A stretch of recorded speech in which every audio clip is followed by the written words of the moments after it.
we first start by understanding what this word complement is, or what is it to be the complement of the verb. Mind you, it is this is the word, and it is not complement. This is not the word.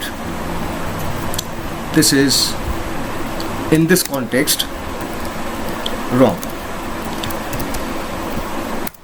It is this word, complement.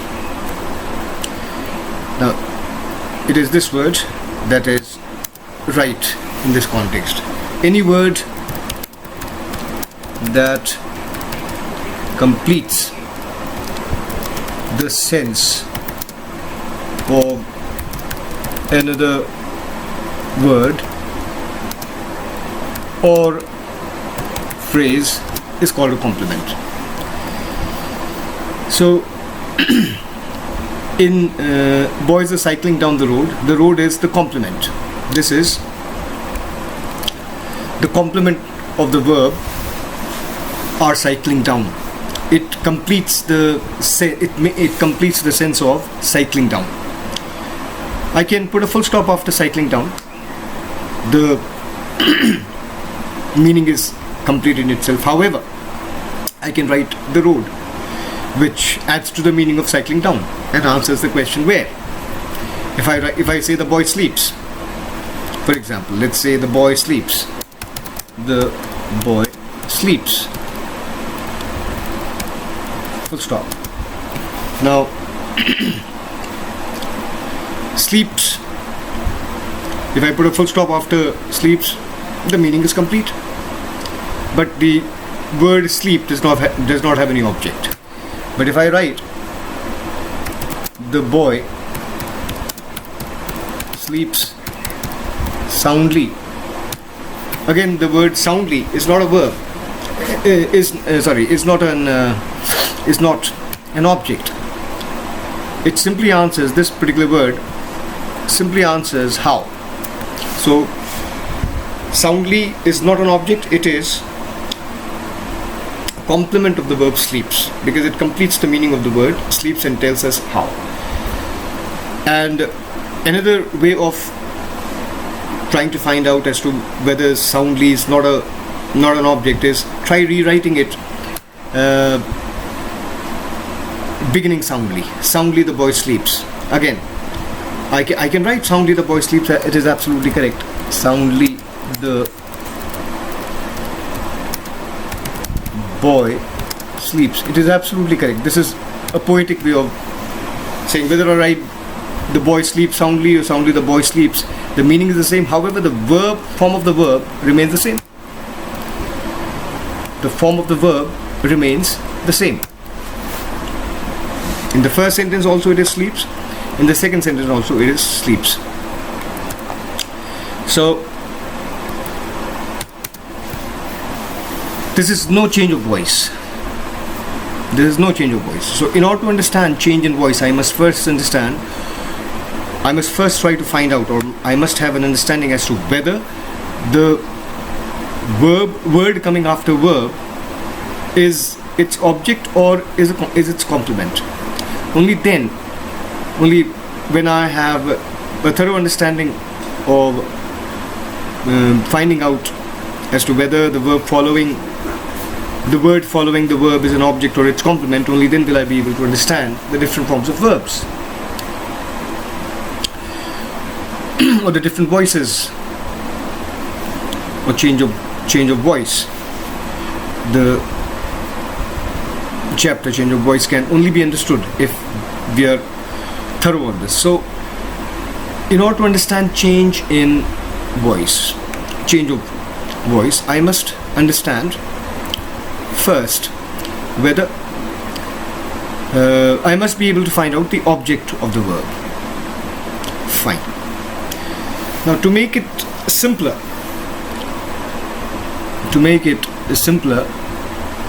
we must understand that any person, place or thing either does something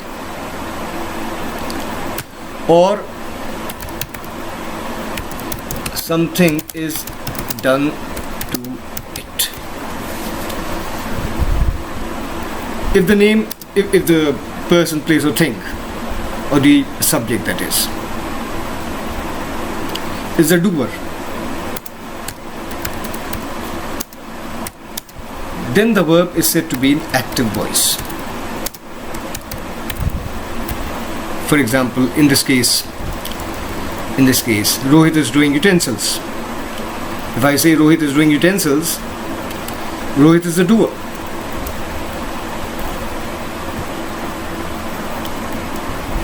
Rohit is the doer.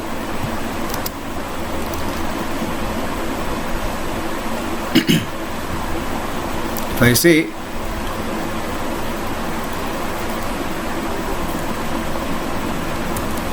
Rohit is doing utensils,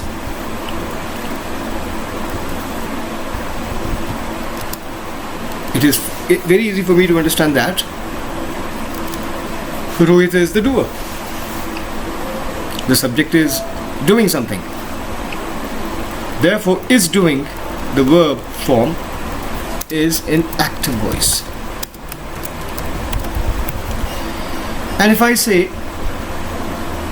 I rewrite the same sentence as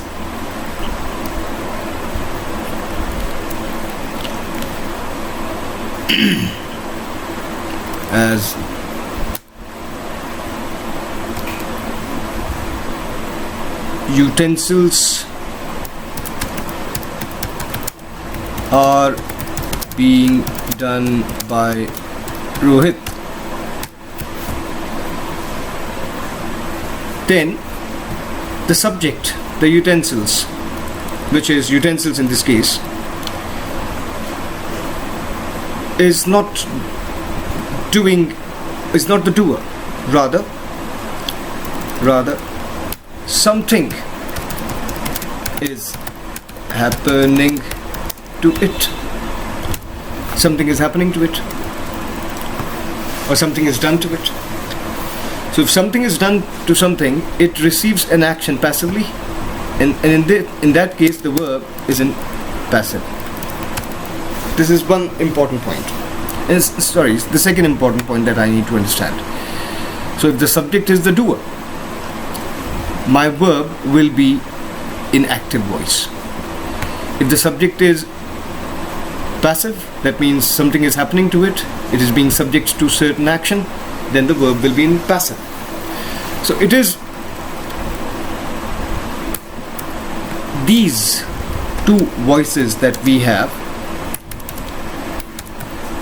a plan to understand: active forms of verbs and passive forms of verbs. Where do I use active forms of verb? Where do I use passive forms of verbs? This is important to understand. Where? First of all, we must understand where do we use active form of verb, where do I use passive form of verb. It is important for me to understand I use active when the subject is important.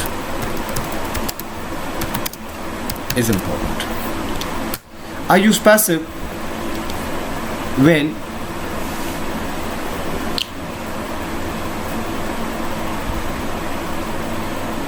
the object, when what is being acted upon is important.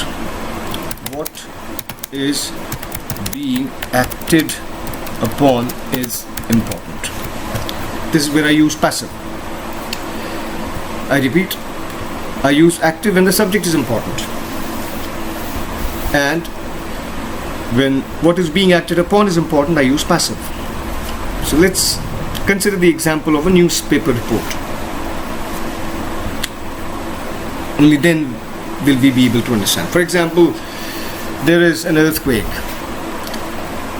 An earthquake strikes in a certain remote village, and there is untold misery on people. There's a large casualty. So what is important? Earthquake striking or people dying?